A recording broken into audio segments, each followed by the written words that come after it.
हम बात करते हैं ग्रुप्स से रिलेटेड जो प्रॉब्लम्स हैं, एक्सरसाइज प्रॉब्लम्स, उनके सॉल्यूशन पे। और इससे पहले बाइनरी ऑपरेशंस और उनसे रिलेटेड प्रॉपर्टीज़ और उनसे एसोसिएटेड जितने भी एक्सरसाइज प्रॉब्लम्स थे हमने उन पे बात की है। तो अब जो मॉडर्न अलजेब्रा का जो बेसिक कॉन्सेप्ट है या जो इसका फंडामेंटल कॉन्सेप्ट है, वो है ग्रुप्स का कॉन्सेप्ट। और सेक्शन नंबर 4 इसके अंदर ग्रुप और उसकी प्रॉपर्टीज़ पे बात की गई है। और इसका जो एक्सरसाइज है वो भी ग्रुप की डेफिनीशन, उसके एग्जांपल से रिलेटेड और उनकी जो प्रॉपर्टीज़ हैं उनसे रिलेटेड प्रॉब्लम्स जो हैं वो यहाँ पे लिस्टेड हैं। तो हम इनके सॉल्यूशंस पे बात करते हैं। तो क्वेश्चन नंबर 1 से लेके जो हमारे पास 6 है, क्वेश्चन नंबर 6 है, उनके लिए एक कंबाइंड क्वेश्चन दिया गया है in exercise 1 through 6। Determine whether the binary operation star gives a group structure on the given set. If no group results, give the first axiom in the order G1, G2 and G3 from definition 4.1 that does not hold. तो एक बिल्कुल clear एक question है जिसमें ये पूछा गया है कि इस एक्सरसाइज का जो क्वेश्चन नंबर 1 है और वहाँ से 6 तक हमने ये बताना है कि क्या जितने भी बाइनरी ऑपरेशंस डिफाइन किए गए हैं डिफरेंट सेट्स के ऊपर, तो इनमें से कौन सा बाइनरी ऑपरेशन है जो अपने कोरिस्पोंडिंग सेट के रिस्पेक्ट से ग्रुप का स्ट्रक्चर बनाता है, और कौन सा बाइनरी ऑपरेशन है जिसके रिस्पेक्ट से वो सेट ग्रुप का स्ट्रक्चर नहीं बनाता। तो साथ साथ ये भी पूछा गया है कि अगर वो ग्रुप का स्ट्रक्चर बनाता है तो भी हमने बताना है, और अगर ग्रुप का स्ट्रक्चर नहीं बनाता तो हमने वो एक्सियम्स हमने बतानी है कि कौन सा एक्सियम ऐसा है जिसके फेल होने की वजह से या जिसके सेटिस्फाई ना होने की वजह से हम कह रहे हैं कि ये ग्रुप का स्ट्रक्चर नहीं है। और यहाँ पे जो 3 एग्जाम्स की बात की गई है G1, G2, G3, और इसके लिए एक रेफरेंस भी दिया गया है फ्रॉम डेफिनेशन 4.1। और इसी सेक्शन के 4.1 में इस सेक्शन का जो एक सब सेक्शन है 4.1, वहाँ पे ग्रुप का जो स्ट्रक्चर है उसकी डेफिनेशन दी गई है। और उसमें कहा गया है कि एक नॉन एम्प्टी सेट जिस पे एक बाइनरी ऑपरेशन डिफाइन किया गया है स्टार या स्टेरिक, वो सेट उस ऑपरेशन के रिस्पेक्ट से ग्रुप का स्ट्रक्चर बनाएगा अगर उसके अंदर 3 एग्जियम्स हों। पहला एग्जियम जिसको वहाँ पे G1 कहा गया है वो है एसोसिएटिविटी, और सेकंड एग्जियम है G2 जो कि है आइडेंटिटी से रिलेटेड, और थर्ड एग्जियम जो है वो है इन्वर्सिस। तो ये 3 प्रॉपर्टीज़ यहाँ पे लिस्टेड हैं। एक और क्लैरिटी हम यहाँ पे ये करते चलें कि कुछ बुक्स के अंदर ग्रुप की डेफिनेशन में हमें बताया जाता है कि 4 एग्जाम्स होनी चाहिए, क्लोजर, एसोसिएटिविटी, आइडेंटिटी और इन्वर्स। लेकिन यहाँ पे 3 एग्जाम्स जो हैं वो दी गई हैं। तो ये इन जो 2 चीज़ें हैं इनमें कोई डिफरेंस नहीं है, इसलिए कि जो लोग 4 एग्जाम्स की बात करते हैं वो फिर ये नहीं कहते कि जो स्टेरिक है वो बाइनरी ऑपरेशन होगा। वो कहते हैं कि एक नॉन एम्प्टी सेट होना चाहिए जिस पे एक मैप डिफाइन किया गया हो, और वो सेट उस मैप के रिस्पेक्ट से 4 एग्जाम्स होल्ड करे, क्लोजर, एसोसिएटिविटी, आइडेंटिटी और इन्वर्सिस। और दूसरी डेफिनेशन जो 3 एग्जाम्स को एसोसिएट करते हैं किसी ग्रुप स्ट्रक्चर के साथ, वहाँ डेफिनेशन ये होती है कि एक नॉन एम्प्टी सेट होना चाहिए और उसके ऊपर एक बाइनरी ऑपरेशन होना चाहिए। तो जब बात करते हैं हम बाइनरी ऑपरेशन की, तो उसके अंदर क्लोजर प्रॉपर्टी पहले से अंडरस्टूड होती है, क्योंकि एक ऐसा मैप जो किसी सेट के लिए बाइनरी ऑपरेशन तभी बन सकता है जब वो क्लोजर प्रॉपर्टी फुलफिल करे।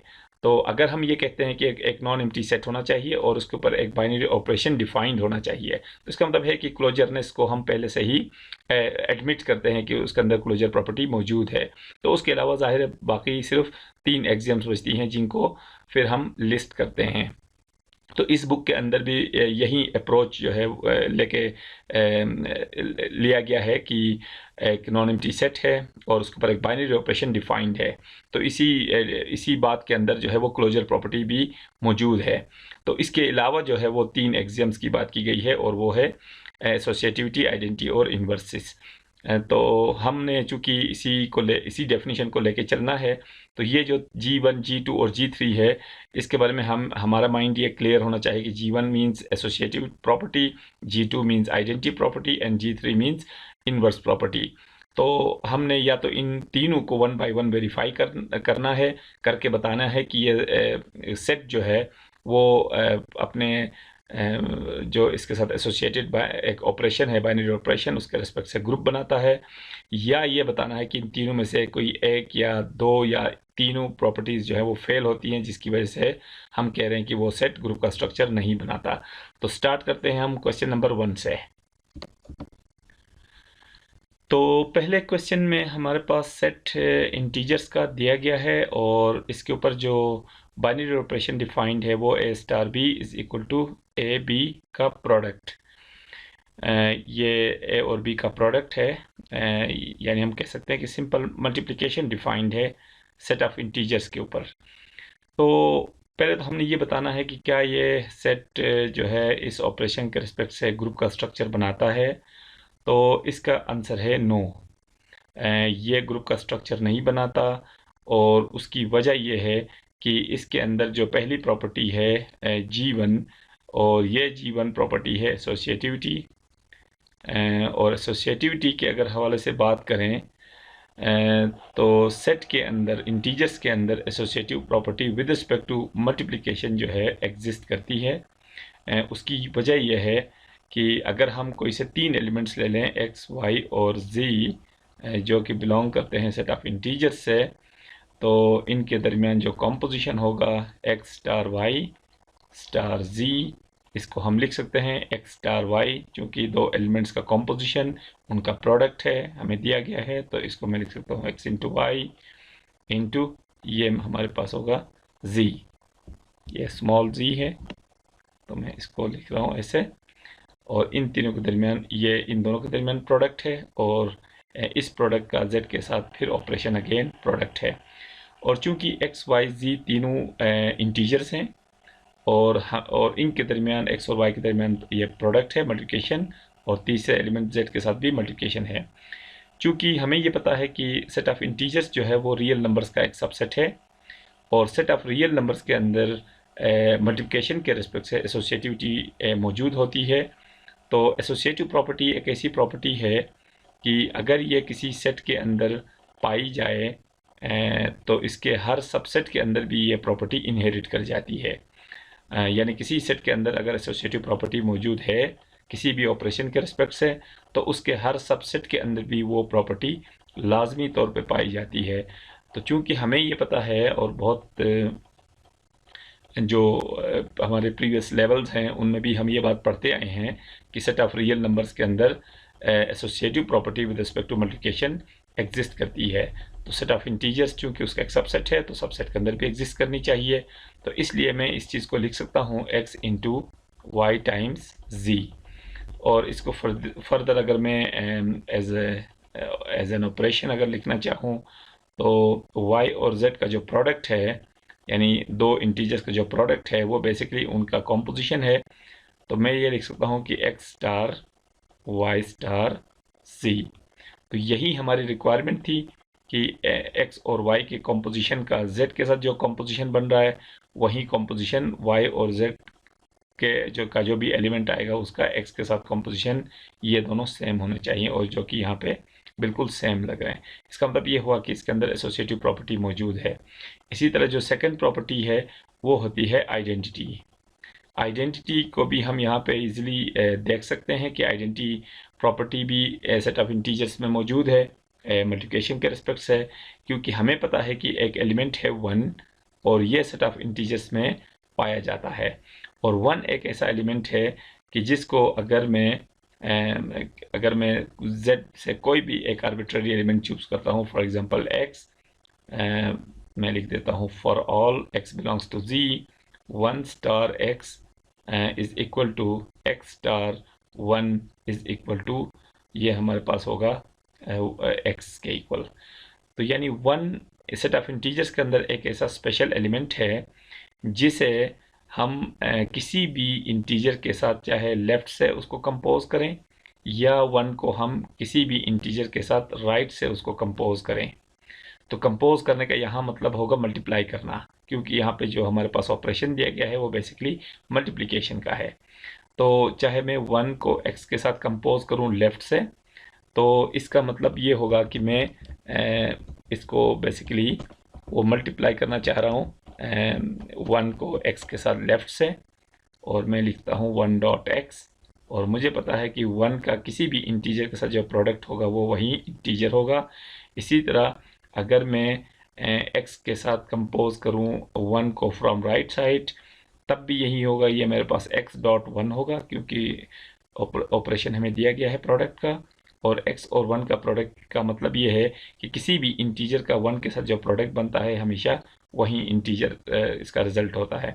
तो इन दोनों इक्वेशन से हम ये कंक्लूड कर सकते हैं कि 1 स्टार x जो है वो बराबर है x स्टार 1 के, और ये दोनों इक्वल हैं x के। तो यही डेफिनेशन होती है आइडेंटिटी की, यानी सेट ऑफ इंटीजर्स के अंदर एक स्पेशल एलिमेंट 1 ऐसा मौजूद है जिसे हम किसी भी इंटीजर के साथ चाहे लेफ्ट से ऑपरेट करें, उस 1 को चाहे हम लेफ्ट से ऑपरेट करें या राइट से ऑपरेट करें, उसका रिजल्ट हमेशा वही इंटीजर आएगा, या 1 जो है उस इंटीजर की वैल्यू को इफेक्ट नहीं करेगा। तो इसका मतलब ये हुआ कि जो सेट ऑफ इंटीजर्स है उसके अंदर आइडेंटिटी प्रॉपर्टी एग्जिस्ट करती है। तो ये हम लिख रहे हैं दैट हैज़ आइडेंटिटी। लेकिन जो तीसरी प्रॉपर्टी है हमारे पास G3, वो है इन्वर्सिस। इन्वर्सिस के हवाले से भी हम ये बताते चलें कि सेट ऑफ इंटीजर्स में एडिटिव इन्वर्सिस तो हम पहले बात कर चुके हैं कि वो तो एग्जिस्ट करते हैं, क्योंकि सेट ऑफ इंटीजर्स एडिशन के रिस्पेक्ट से अबेलियन ग्रुप है। लेकिन यहाँ पे ऑपरेशन जो है वो मल्टीप्लिकेशन का है। और अगर हम इन्वर्स प्रॉपर्टी की बात करें विद रिस्पेक्ट टू मल्टीप्लिकेशन, तो ये सेट ऑफ इंटीजर्स के अंदर नहीं पाई जाती, इसलिए कि सेट ऑफ इंटीजर्स के अंदर वो 1 और -1 ये दो एलिमेंट्स हैं जिनके मल्टीप्लिकेटिव इन्वर्सेस इस इंटीजर के अंदर मौजूद हैं। लेकिन 1 और -1 के अलावा जितने भी इंटीजर्स हैं उनका इन्वर्स, उनमें से जो ज़ीरो का इन्वर्स है वो तो एग्जिस्ट नहीं करता, लेकिन बाकी जितने भी नॉन ज़ीरो इंटीजर्स हैं 1 और -1 के अलावा, उन सब के multiplicative inverses set of integers से बिलोंग नहीं करते। मसलन 2 एक एलिमेंट है जो कि इंटीजर से बिलोंग करता है, लेकिन 2 का जो मल्टीप्लिकेटिव इन्वर्स होगा वो होगा 1/2, लेकिन ये एलिमेंट जो है वो इंटीजर से बिलोंग नहीं करता। जबकि किसी भी सेट के अंदर इन्वर्स प्रॉपर्टी उस वक्त एग्जिस्ट करती है, या हम कहते हैं कि किसी सेट के अंदर इन्वर्स प्रॉपर्टी तब होगी जब उस सेट के हर एलिमेंट का इन्वर्स भी उसी सेट के अंदर मौजूद हो। जबकि इंटीजर्स के अंदर बहुत सारे इनफाइनाइट एलिमेंट्स ऐसे हैं जिनके multiplicative inverses set of integers से बिलोंग नहीं करते, जैसे 2 का मल्टीप्लिकेटिव इन्वर्स 1/2 जो कि इंटीजर से बिलोंग नहीं करता। इसी तरह इंटीजर का एक और एलिमेंट है 3, यह भी इंटीजर है लेकिन इसका मल्टीप्लिकेटिव इन्वर्स होता है 1/3, ये भी इंटीजर से बिलोंग नहीं करता। इसी तरह अगर कोई नेगेटिव नंबर ले लें, फॉर एग्जांपल -5, तो इसका मल्टीप्लिकेटिव इन्वर्स होता है -1/5, और ये भी इंटीजर से बिलोंग नहीं करता। तो इसका मतलब ये हुआ कि बेशुमार हमारे पास ऐसे इंटीजर्स हैं जिनके multiplicative inverses set of integers से बिलोंग नहीं करते। तो इसलिए हम ये कहेंगे कि ये जो सेट हमारे पास है इंटीजर्स का, this set has no inverses, यानी सेट ऑफ इंटीजर्स के अंदर इन्वर्सेस नहीं पाए जाते विद रिस्पेक्ट टू जो ऑपरेशन गिवन है, गिवन ऑपरेशन स्टार, जो कि बेसिकली मल्टीप्लिकेशन का ऑपरेशन है। और चूंकि इन तीनों में से एक प्रॉपर्टी यहाँ पे फेल हो रही है, तो इसलिए हम ये कह सकते हैं कि ये जो सेट ऑफ इंटीजर्स है वो गिवन ऑपरेशन के रिस्पेक्ट से जो है वो ग्रुप का स्ट्रक्चर नहीं बनाता है, इट्स नॉट अ ग्रुप। इसी तरह जो हमारे पास सेकंड क्वेश्चन है उसमें जो सेट हमें दिया गया है वो है 2Z, और बाइनरी ऑपरेशन दिया गया है हमारे पास A star B is equal to A plus B। तो ये जो सेट 2Z है उसको फर्दर एक्सप्लेन किया गया है बेसिकली कि ये 2 के इंटीग्रल मल्टीपल्स का सेट है, 2 के इंटीग्रल मल्टीपल्स का सेट, जैसे कि 0 +-2 +-4 एंड सो ऑन। ये जो सेट है ये बेसिकली 2 के इंटीग्रल मल्टीपल्स का सेट है, और ऑपरेशन जो है हमारे पास एडिशन है, सिंपल। तो ये वो सेट है 2 के इंटीग्रल मल्टीपल्स का, और ये बाइनरी ऑपरेशन है एडिशन। तो सबसे पहले हम ये बता दें कि ये सेट जो है वो एडिशन के रिस्पेक्ट से, यानी गिवन ऑपरेशन के रिस्पेक्ट से ये ग्रुप का स्ट्रक्चर बनाता है, इसलिए कि इसके अंदर तीनों एक्सियम्स जो है वो सेटिस्फाई हो रही हैं। इसके अंदर एसोसिएटिविटी है, इसके अंदर आइडेंटिटी एलिमेंट है, और इसके अंदर इन्वर्सेस हैं एडिशन के रिस्पेक्ट से।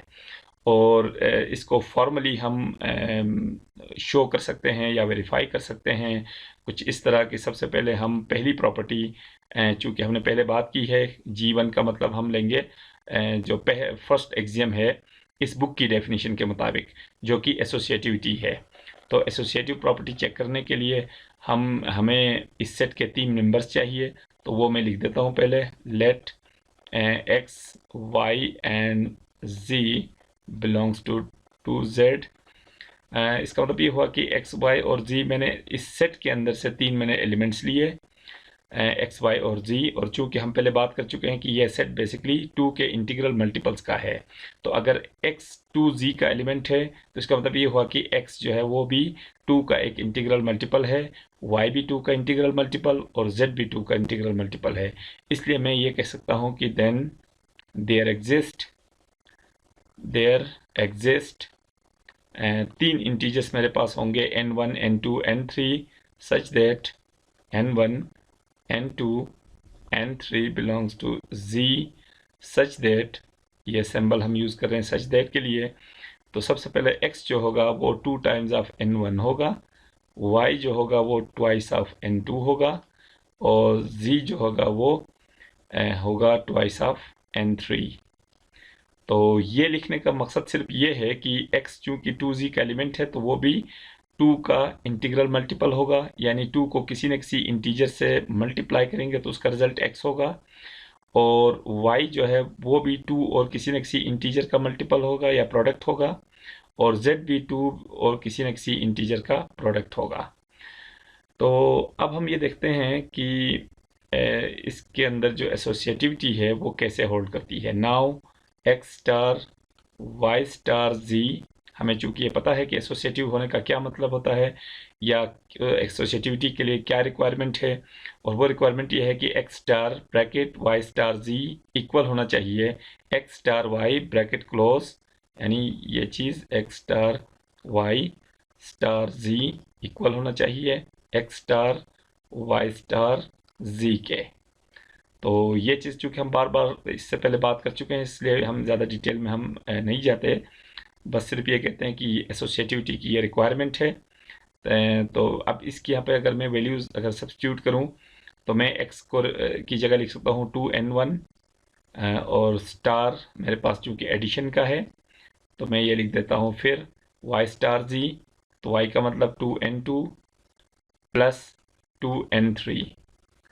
चूँकि y स्टार z, तो ये स्टार जो बाइनरी ऑपरेशन है वो हमें पता है कि वो बेसिकली एडिशन है, तो ये मैंने एडिशन लिख दिया और ये मैंने एडिशन लिख दिया।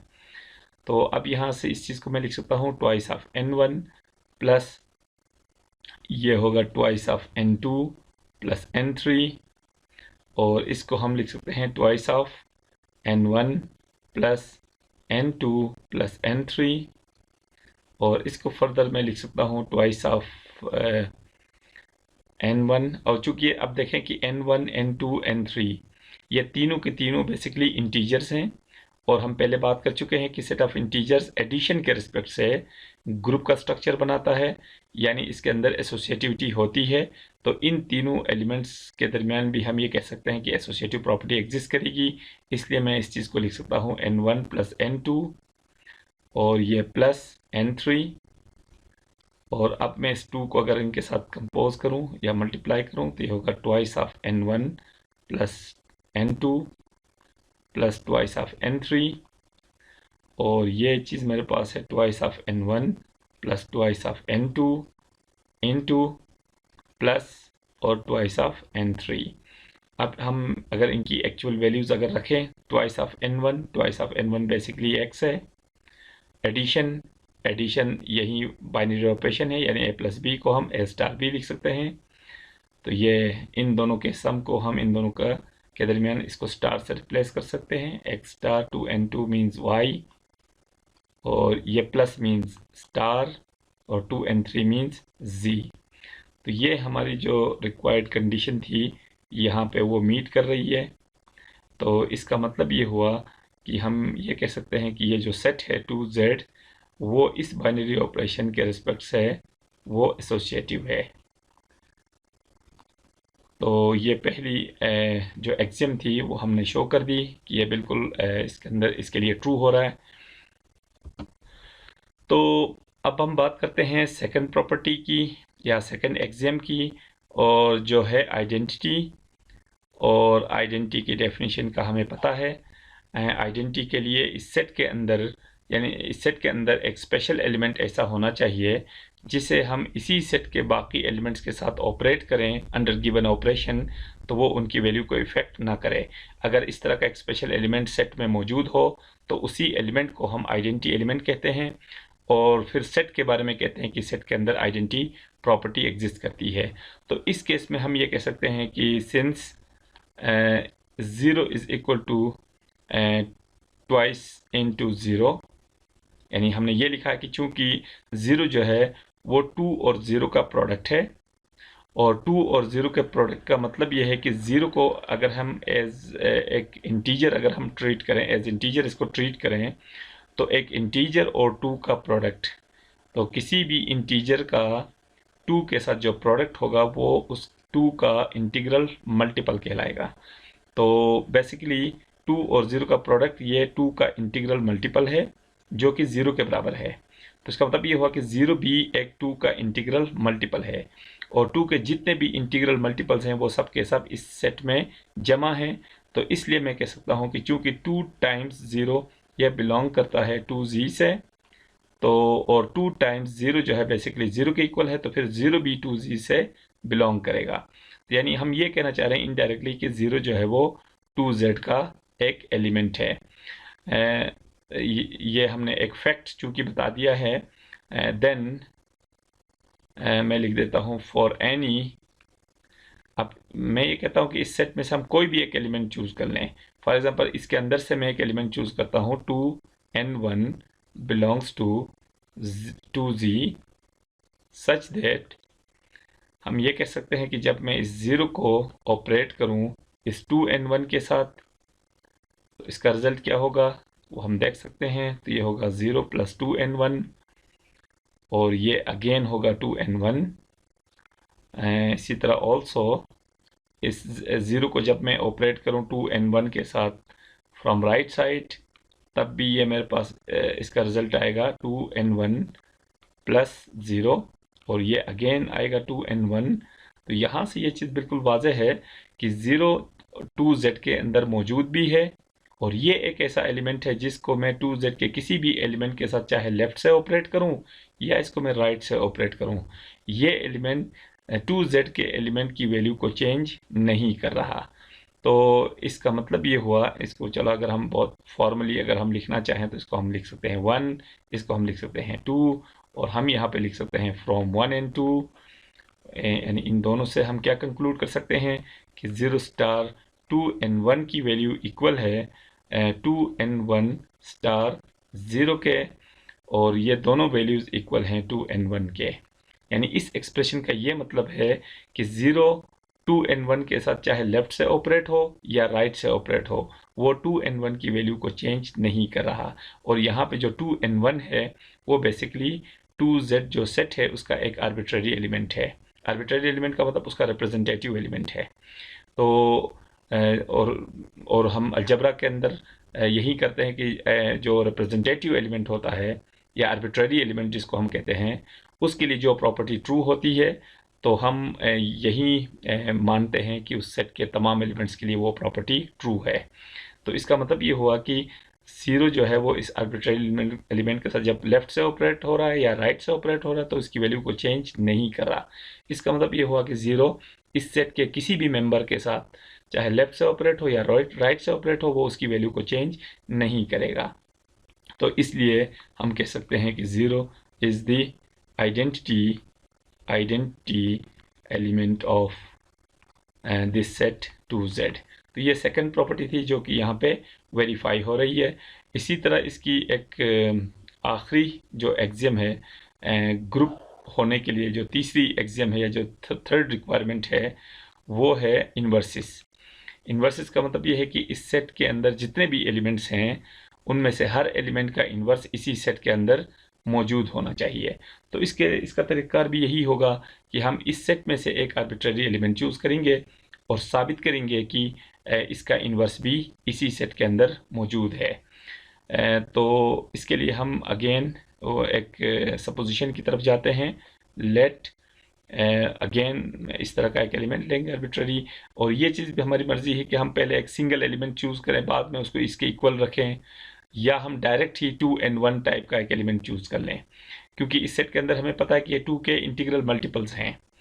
तो चाहे हम उसको 2 के इंटीग्रल मल्टीपल की फॉर्म में चूज़ कर लें, या पहले एक्स वाई जी या अल्फ़ा बीटा इस टाइप का एक एलिमेंट ले लें और फिर बाद में कहें कि ये एलिमेंट जो है वो 2 का इंटीग्रल मल्टीपल होगा और इस तरह के किसी एक्सप्रेशन के इक्वल रखें, जैसा कि हमने इसी क्वेश्चन के अंदर फर्स्ट प्रॉपर्टी यानी एसोसिएटिविटी को प्रूफ करने के लिए किया था कि पहले हमने 3 एलिमेंट्स लिए थे एक्स वाई जी, फिर उनमें से x को हमने कहा था कि वो 2n1 के इक्वल होगा, y को कहा था 2n2 के इक्वल होगा और z को कहा था 2n3 के इक्वल होगा।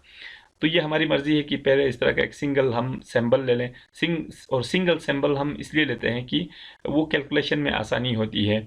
तो जाहिर है यहाँ पे 2n1 लिखना हमारे लिए थोड़ा सा मुश्किल होगा, ख़ास करके जब हमारे पास आइट्रेशंस जो कैलकुलेशन के अंदर बहुत सारे आइट्रेशंस हों, यानी अगर 5-10 उसके अंदर स्टेप्स हैं तो हर स्टेप के अंदर 2-3-4 दफ़ा जो है हमें वो एलिमेंट लिखना पड़ता है।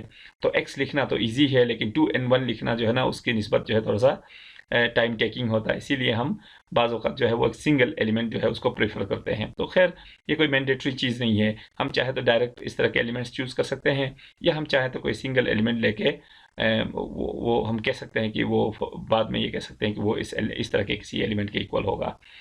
तो खैर यहाँ पे जो मैं एलिमेंट चूज़ कर रहा हूँ वो इसी तरह का ही एक एलिमेंट चूज़ कर रहा हूँ, और मैं लिखता हूँ कि 2m1 बिलोंग्स टू 2z, और मैं लिख रहा हूँ फॉर सम, ये जो सॉरी ये m1 है,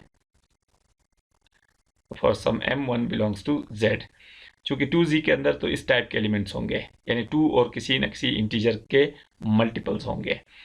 तो मैं लिख सकता हूँ कि देन अब ये चूँकि एलिमेंट 2z में है तो इसका नेगेटिव एलिमेंट कौन सा होगा, then minus twice of m1, इसको मैं लिख सकता हूँ 2 टाइम्स ऑफ माइनस m1, यानी इस एलिमेंट को मैं यूँ लिख सकता हूँ।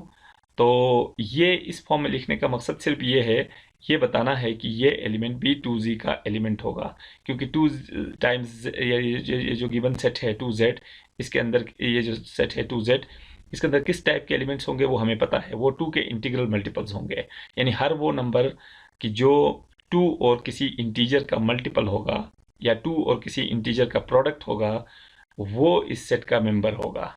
तो यहाँ पे भी हम ये देख सकते हैं कि m1 तो चूँकि हमें पता है कि वो इंटीजर है, तो एक इंटीजर का जो नेगेटिव होता है वो भी हमेशा एक इंटीजर ही होता है।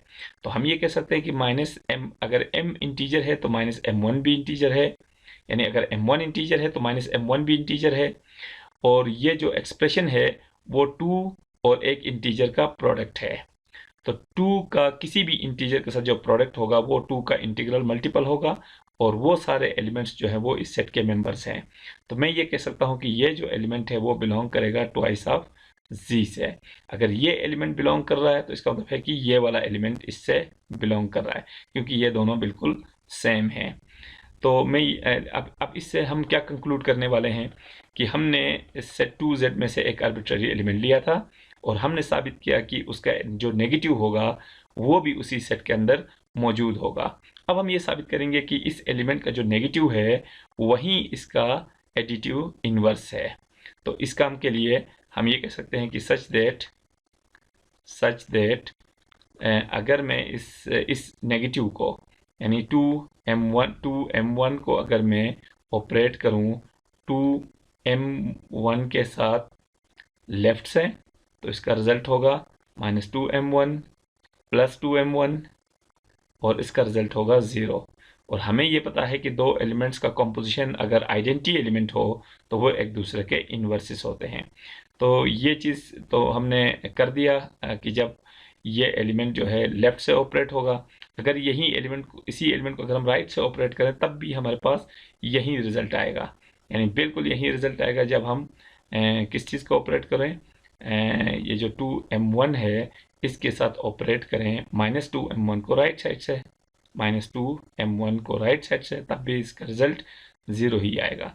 तो इसका मतलब ये हुआ कि ये जो -2m1 है वो basically is inverse of 2m1।